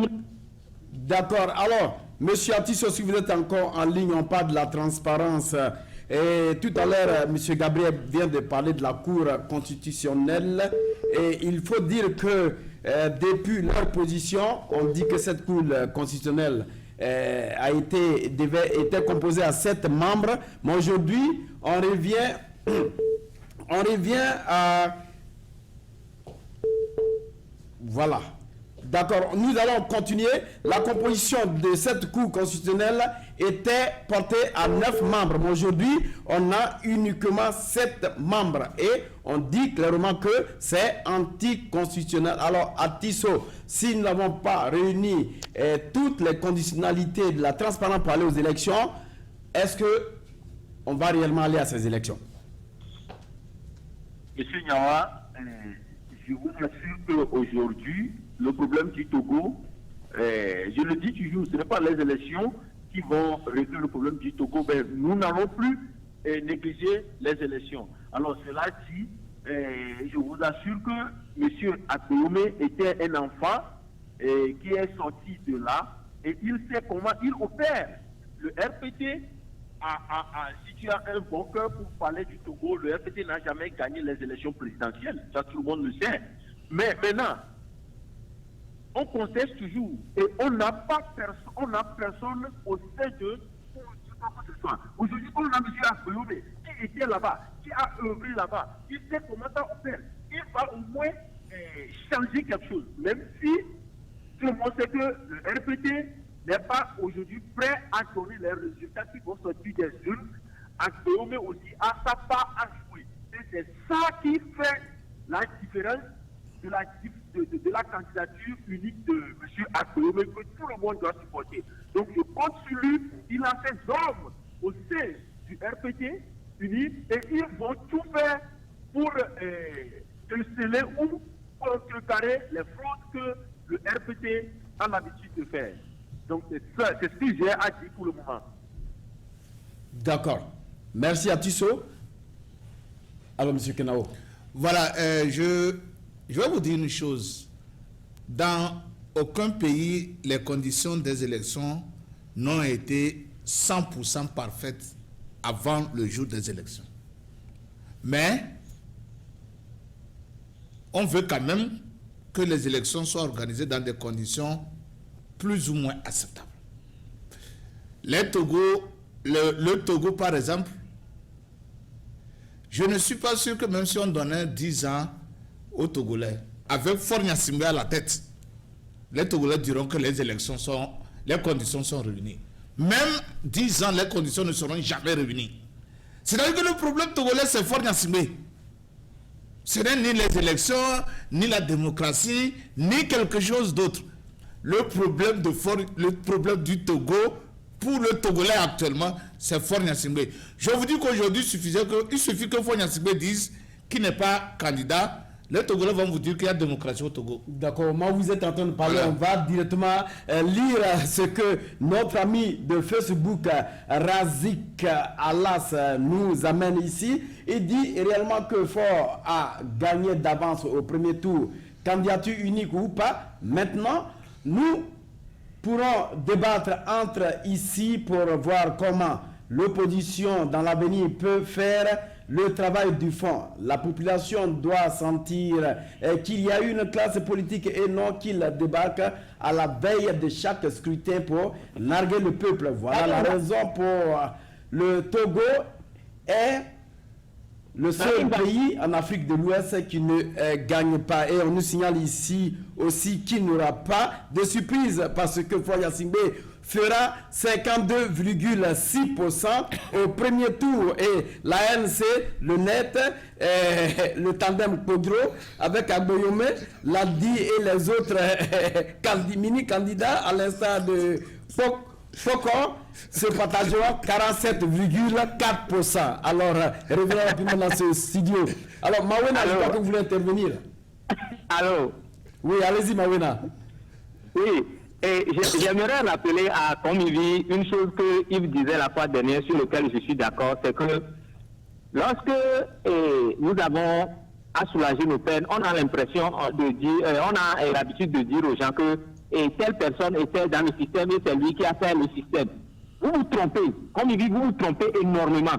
On a arrêté à Bénin dans ce pays, il a pu faire quoi? Il était dans le système, non? Il avait 5 milliards, qu'est-ce qu'il a pu faire? C'est comme ça les gens crient, c'est Godjona qui a fait fort, c'est comme ça les gens crient, c'est Soro qui a fait fort. C'est le système qui a fait ces gens-là. Donc ne vous trompez pas de dire qu'il a été dans le système. Le problème n'est pas été dans le système. On vous pose la question de savoir, est-ce que les conditions des élections sont réunies? Oui ou non? Non, les conditions ne sont pas réunies, tout le monde le sait. Et si les conditions ne sont pas réunies, vous vous attendez à quoi? Qu'est-ce qu'Abdoumé va faire si on le gagne? Il va faire quoi? Vous pouvez avoir confiance sur l'argent de peine, c'est bien, mais ça ne va rien changer. C'est ce qu'il faut mettre dans la tête. Le gars a déjà donné. Vous pensez que ce que M. Nyawa vient de lire, ce que le monsieur vient de dire, vous pensez que c'est faux? Attendez, vous allez voir. Alors, les résultats sont connus d'avance. Ils sont sérieux. Merci. Alors, M. Kiv Kenao, les résultats sont connus d'avance. On va aux élections ou pas? Dans ces conditions de notre transparence. Bawena, ne soyez pas trop pessimiste. Les résultats étaient aussi connus d'avance en République démocratique du Congo, mais Tshisekedi a été proclamé président. Ça peut arriver. Donc, qu'est-ce que vous voulez dire? Ça peut arriver. Vous voulez dire que quoi que ça soit? Voilà. Mais en République démocratique du Congo, Kabila n'était pas candidat. C'est ce que vous avez oublié. Kabila n'était pas candidat. Kabila n'était pas candidat. Bon. Ça, c'est aussi une part de vérité. C'est une part de vérité. Oh mon Dieu. Mais vous me surprenez toujours que les résultats sont connus d'avance. Bon, les résultats sont connus d'avance, mais il y a la surprise. Il y a la surprise. Mais vous savez, jusqu'au dernier jour, la France peut dire à Faure Gnassingbé à la dernière minute, ne sont pas candidats. Je vous dis, on peut dire à la dernière, les maîtres du système peuvent dire à la dernière minute à Faure Gnassingbé, ne sont pas candidats en 2020. Et il ne sera pas candidat. Même en pleine élection, on va vous dire que Faure Gnassingbé renonce à sa candidature, qu'il ira choisir quelqu'un d'autre. Vous êtes en train de parler. Et il est permis de rêver. Il est permis de rêver. Monsieur Atisso, vous voulez intervenir? C'est Mawena. D'accord, Mawena. Alors, monsieur Christian Touma, il nous dit ici à part fort, aucun candidat en liesse n'a l'expérience nécessaire pour la direction d'un pays. Moi, je crois que le 22 doit arriver. Que le 22 arrive. Parce que dans tout ça là, je vous dis qu'à la dernière minute, on peut nous dire qu'il n'est pas candidat. Mais, on doit rêver. Sinon, les résultats tels que ça se passe, il n'y a pas de candidat sérieux. Surtout la pagaille au sein de l'opposition, c'est ça qui m'inquiète moi. C'est la pagaille au sein de l'opposition. Ils sont en train de se torpiller, ils sont en train de s'attaquer sur les réseaux sociaux, Et dans tout ça, là, c'est Fonia Singbe qui est gagnant. Alors monsieur, à ces élections, si les conditionnalités sont voilà, mais c'est un piège. S'ils ne vont pas, le gars rira. C'est ça, monsieur Nyawa. Les législatives de 2018, c'était la même chose. Oh, on ne va pas aller pour l'accompagner. Il a été seul. Et la constitution a été modifiée, oui. Monsieur Nyawa. Monsieur Mawela. Lorsque vous avez suivi la fois dernière, lorsque Emmanuel Macron parlait des changements qu'il va falloir faire sur le plan stratégique, ceux qui me disent que comment l'appelle-t-on, la candidature d'Aguillaume est stratégique, vous avez écouté Macron. Macron a parlé de la RDC, du système stratégique qu'ils ont imposé en RDC. Lisez l'international un peu. Nous sommes aussi intelligents en Afrique. Lisez un peu l'international. Vous pensez que lorsque le système de tels partis sont cassés, il va le présenter comme candidat? Ils sont sérieux, ça? Mais qu'est-ce que vous voulez dire? D'accord. Alors, quoi? Nos amis qui sont sur Facebook, si vous voulez poser vos questions, allez-y, vous posez vos questions, on va y répondre. Bonsoir à notre ami Mouvement au CENI depuis sa position sur Facebook. Alors, notre ami Gabriel Adona, je crois que vous avez reçu quand même quelques journaux depuis votre position au niveau de Lomé, l'alternative, le journal présidentiel, pas de présidentiel 2020 qui dit que est-ce que la candidature de M. Agbouyoum inquiète-t-elle le régime vraiment? Oui, merci. Effectivement, Agbouyoum est considéré comme d'abord enfant chouchou du feu Eyadema. Agbouyoum, c'est quelqu'un considérable sur le plan politique, sur la scène politique du Togo. Donc, ce qui fait qu'aujourd'hui, comme il a été enfant chouchou du feu Eyadema, il avait le système en main, le moment où Eyadema était en gouvernance. Donc, c'est un peu le cas. Donc, il maîtrise bien le système du RPT uni. Donc, raison pour laquelle aujourd'hui, selon les analyses, les grandes figures de cette présidentielle, c'est Faure Gnassingbé et Agbouyoum Kodjo. Donc, c'est ça un peu. Sinon, si c'est qu'on avait accepté Pascal Bodjona, donc le ministre grand format qu'on l'a surnommé au Togo, lui aussi, il maîtrise un peu, il maîtrise bien le système RPT uni. Mais sa candidature n'a pas été acceptée. Donc, c'est Agbouyoum Kodjo et Faure Gnassingbé, les deux là, qui sont maintenant les enjeux sur qui on peut essayer de considérer un peu, on peut essayer de laisser placer l'attention. Sinon, la tendance se situe entre les deux personnes-là. D'accord. Monsieur Kena aussi, la tendance se situe entre ces deux personnes. Aujourd'hui, Monsieur Jean-Pierre Fabre, il est candidat, Agbouyoum candidat, puis il y a d'autres personnes. Et en deuxième tour, parce que M. Gabriel va nous parler de la tendance de ces deux personnes-là. Voilà, n'oubliez surtout pas que l'ANC fait beaucoup de bruit. Hein? L'ANC fait beaucoup de bruit.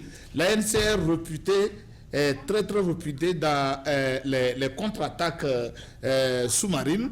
Donc, ne les négligez pas surtout. C'est ça qui m'inquiète moi.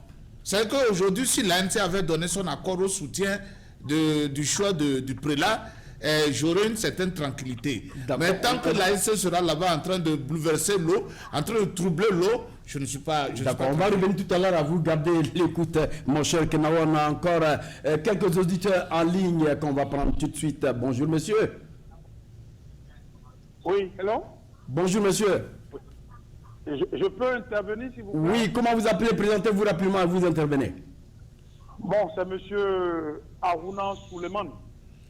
L'honorable, merci encore une fois de plus d'être avec nous. Alors, on vous laisse l'antenne libre de pouvoir dire un peu de ce que vous pensez de ces élections présidentielles 2020 au Togo, où aujourd'hui nous parlons du fait que la transparence n'est pas totalement ce qu'on veut. Monsieur l'honorable, est-ce que vous voulez quand même dire quelque chose? Merci beaucoup et je remercie tous les panélistes. Et je devais être aussi panéliste de cette émission, de ce grand débat.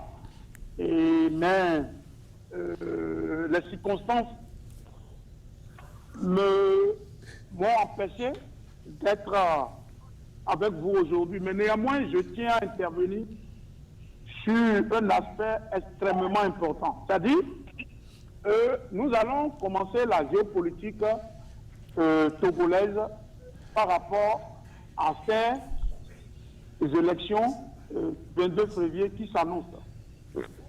Tout simplement, le Togo représente aujourd'hui un levier politique important pour décrire et essayer de prendre le cas du Togo pour essayer de stopper la saignée. Ce que j'appelle stopper la saignée, c'est quoi? Voici un jeune président, Faure Gnassingbé, qui pense qu'il sera président à vie en Afrique et qui est au fait sur les traces de l'empereur Bokassa et d'autres dictateurs. Et si vous voyez ce qui se passe, ça devient une panacée. C'est-à-dire qu'il y a eu la conférence nationale des forces de la nation qui a été initiée par le Bénin et nous avons vu qu'il y a eu un stop, il y a eu un feu rouge à cette façon de modifier la constitution pour que des présidents puissent s'éterniser au pouvoir. Donc, il y a eu un stop. Et maintenant, il y a un regain maintenant qui revient. Et une illustration est en train d'être amenée par ce jeune président fort que j'appelle un dictateur à l'heure du modernisme. Un dictateur à l'heure du modernisme. Donc, par rapport à ça, c'est une équation qu'il faut prendre vraiment au sérieux. Cette problématique est extrêmement importante.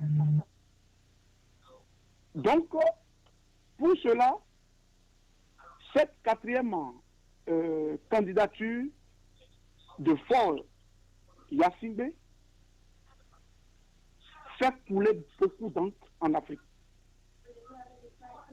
Et Alpha Condé de la Guinée, est sur la même lancée. Malik Sall du Sénégal est sur la même lancée. Et d'autres sont aussi sur la même lancée. Monsieur Aruna, vous ne devez pas oublier Alassane Ouattara de la Côte d'Ivoire. Absolument. Alassane, merci de me passer ça. Donc, ce que je veux dire, c'est quoi? Ce scénario qui se passe actuellement est extrêmement dangereux pour l'Afrique. Et je dis aux Togolais que là où les Togolais ont manqué vraiment de l'intelligentsia politique, c'est où? C'est le fait qu'aujourd'hui, que ce soit Agbeyome, qui a repris du poil de la bête, mais ils sont responsables de ça. Nous connaissons la politique togolaise. Ok? Jean-Pierre Fabre aussi est responsable de ça. Nous connaissons l'histoire de Jean-Pierre Fabre qui a joué le jeu pour légitimer Faure au Togo. Et qui prenait de l'argent et qui émargeait dans les comptes privés de Blaise Compaoré. Monsieur Aruna, est-ce que vous avez les preuves? C'est une très grave accusation. Non, écoutez, ne m'interrompez pas, sinon vous n'allez pas comprendre. Si vous voulez que je fasse un diagnostic sur la politique togolaise, laissez-moi, je vais vous donner les preuves. L'honorable, allez-y, vous avez la parole, l'honorable. Allez-y, l'honorable. Nous ne sommes pas ici pour vraiment aider un leader. Nous sommes ici, honnêtement, pour défendre l'Afrique. Nous sommes ici en tant que nouvelle génération de l'Afrique pour défendre vraiment les intérêts de l'Afrique. Donc, par rapport à ça, je vous demande 1 minute par rapport à ma démonstration. Donc, je dis quoi? Je dis que ces mêmes Agbeyome Kodjo, ils savent qu'ils ne peuvent pas devenir président au Bénin. Ils savent qu'ils ne peuvent pas gagner les élections.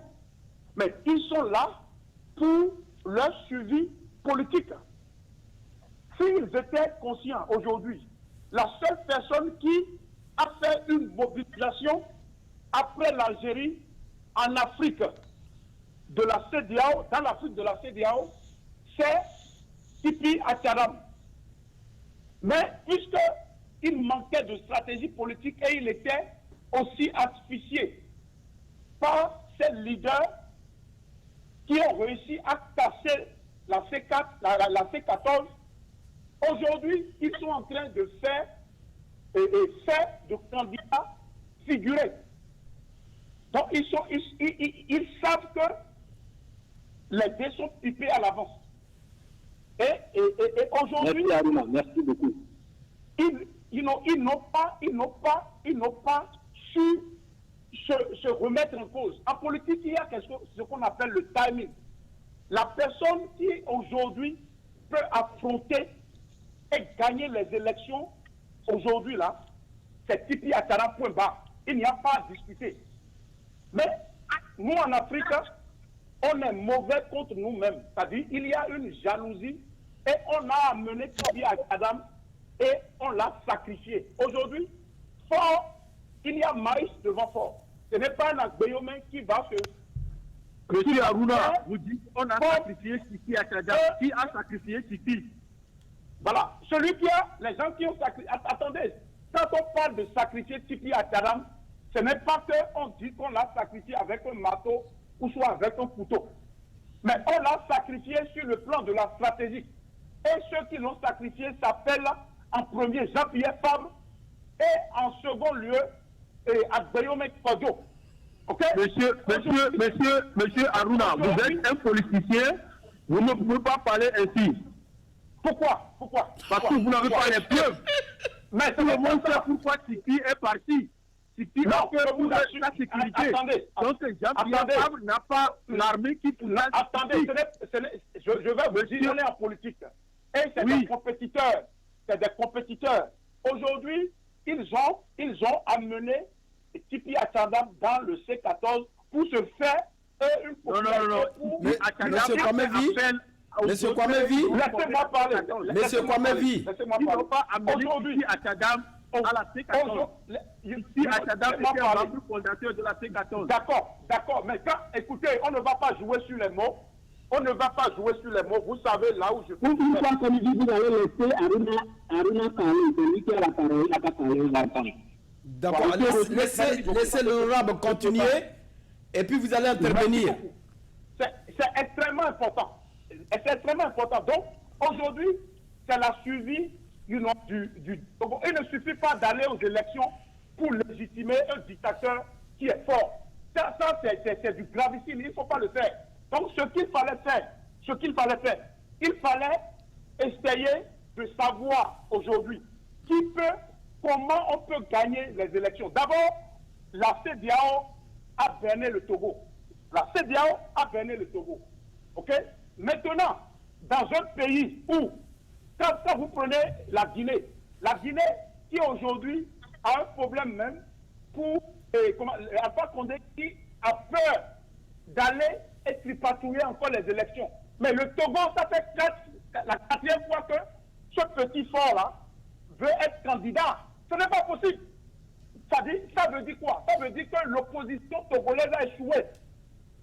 Et si l'opposition togolaise a échoué, c'est parce que il y a des leaders en la personne de Agbeyome qui a contribué.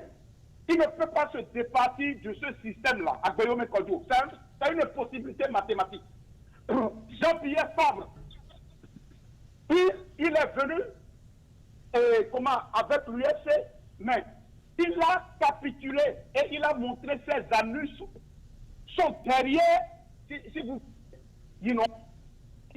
et qui ne l'a jamais respecté et ne l'a jamais vu. Laissez-moi parler, laissez-moi parler.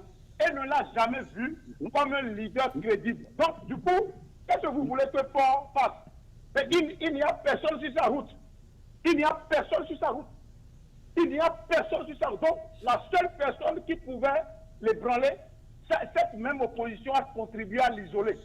Et maintenant, ils veulent légitimer le pouvoir du Port. J'ai fini.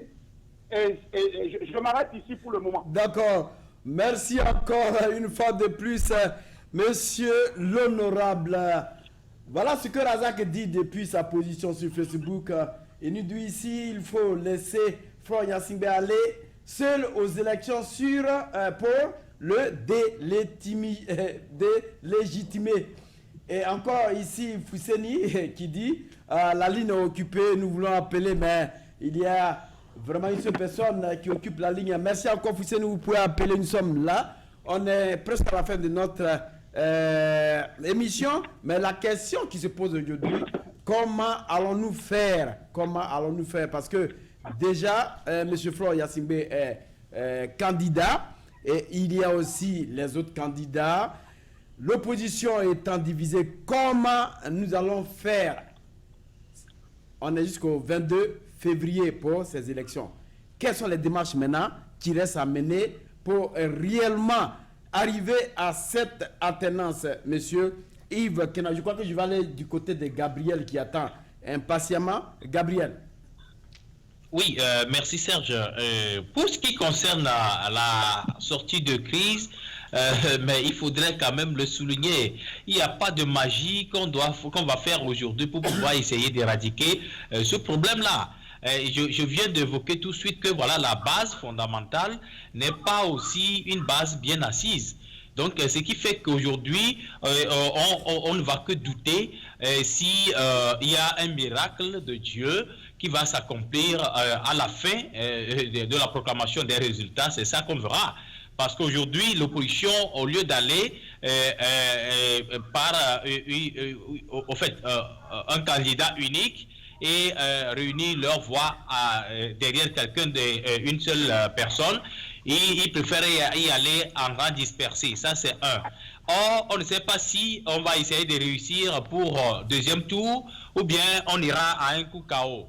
C'est là où je dis que voilà, il va falloir que les miracles de Dieu s'accomplissent. Alors, mais on ne peut pas attendre un miracle de Dieu également s'il y a un système déjà qu'on connaît bien, ce qui va sortir de là. Donc, Serge, aujourd'hui, on va que proposer des choses, mais c'est autre chose carrément qui va se passer le jour de la proclamation des résultats aux urnes. Alors, Yves, votre dernier mot avec non, tout ce que nous sommes en train de voir. La balle est dans le camp des Togolais. Moi, je parle que tous ces problèmes peuvent, je le dis toujours, peuvent être résolus à la base par les Togolais eux-mêmes. Je ne sais pas, et je le dis toujours, pourquoi les Africains ne se font-ils pas confiance? Pourquoi les Togolais ne se font-ils pas confiance? Il faut toujours que quelqu'un vienne de l'extérieur pour leur dire ce qu'eux-mêmes ils peuvent faire. Et ça, cette histoire de ce à quoi nous sommes arrivés aujourd'hui, ce sont les élections. Est-ce qu'il fallait perdre 2 années, perdre des vies humaines avant d'aller à ces élections-là? On pouvait résoudre ce problème-là le lendemain du 17 ou du 18, le lendemain du 17 août. Vous voyez? Mais on a perdu le temps. Et à la fin, on va aux élections sans résultat, sans rien. Alors je dis bien que la balle est dans le camp des Togolais. C'est aux Togolais de s'entendre, de rester et de chercher les moyens, les voies et moyens pour sortir de la crise. Sinon, les élections ne vont jamais résoudre le problème. Mais rester en tant que Togolais, pas sur initiative de quelqu'un d'autre, eux-mêmes, se parler. Dire qu'est-ce que nous pouvons vous donner, qu'est-ce que vous pouvez nous donner, et ça s'arrête là. Parce que les peuples africains vivaient en harmonie. Quand il n'y avait pas l'Assemblée nationale, quand il n'y avait pas la Constitution, quand il n'y avait pas le premier tour, le deuxième tour, et il n'y a jamais eu de problème. D'accord. Voilà. Donc c'est à vous, Togolais, de résoudre vous-même votre problème, pas quelqu'un d'autre. Merci encore une fois de plus, M. Yves Kenao. C'est à nous, Togolais, parce que vous êtes du Togo, donc vous n'allez pas dire à vous, Togolais. Alors, Razak nous dit ici, Monsieur Serge, il faut bien préciser, déjà, Fort Yassingbe a gagné. Voilà. Alors, avant d'aller du côté Mawena pour son dernier mot, pourquoi Fort Yassingbe reste l'homme de la situation? Ce que dit un journal ici, le régime prêt à plonger le Togo et la région dans l'instabilité. Un autre journal de l'alternance, Florian Singbe, les pratiques de la old school et l'humilité renouvelable. Merci encore une fois de plus. Alors, Mawena, votre mot de finale. Allô? Allô, Malik? Mawena? Oui. D'accord, si vous êtes avec nous, nous sommes à la fin de notre émission Grand Débat. Votre mot de fin. Oui, je remercie tout le monde, je remercie le panel. Je voudrais dire, j'ai été toujours en confrontation d'idées avec M. Haruna, mais son analyse est pertinente et c'est la vérité absolue. Si les Africains veulent en faire sans l'Occident et se mobiliser réellement, il faut avoir le cœur d'accepter celui qui fait l'unanimité. Si vous n'avez pas le cœur d'accepter celui qui fait l'unanimité, vous pensez que vous allez faire le malin et passer derrière l'Occident, vous vous trompez. Donc voilà mon mot de fin, merci. Merci donc, Mawena, ce mot de fin a été vraiment un mot de fin parlant. Alors, je pense que... Atisso. Kwame Vi Atisso. Monsieur Atisso, je pense que Atisso est parti. C'est la fin de notre émission, amis téléspectateurs, amis de la diaspora profonde. On vous donne encore rendez-vous la semaine prochaine à la même heure dans ce même studio. Merci à Malik Sall pour la réalisation de cette émission. Et je dirais bien des choses à nos amis de Facebook qui ont bien participé avec quand même des messages qui nous ont amené, des questions qui nous ont amené, une participation vraiment vive. Merci aussi à notre chers panélistes, les panélistes qui ont été vraiment attitrés. Ils nous ont quand même conduit à des solutions. Les Togolais que nous sommes, nous devions prendre nos responsabilités pour que cette alternance que nous cherchons soit effective. Merci encore une fois de plus et je vous donne tout simplement rendez-vous la semaine prochaine. Au revoir.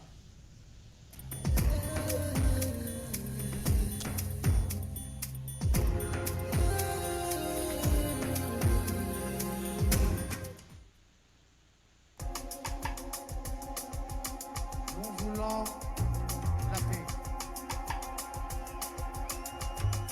Voilà. On parle des droits de l'homme, des droits de l'homme. Oui. Quand il n'y a pas de paix, il n'y a pas de droits de l'homme. Soyons sérieux. Yeah! Et je voudrais ici interpeller la France, les États-Unis, la Russie, la Chine, l'Angleterre. Ils sont les 5 membres permanents du Conseil de sécurité des Nations Unies. C'est eux qui doivent amener la paix. Mais malheureusement, ce sont les 5 qui sont les plus grands marchands d'armes sur la terre. Mon frère Sarkozy, tu dis que l'Afrique n'est pas entrée dans l'histoire. Et je voudrais te donner une chance unique pour entrer dans l'histoire pour l'éternité. L'abolition de la guerre sur la terre. Yeah! Abolir la guerre sur la terre.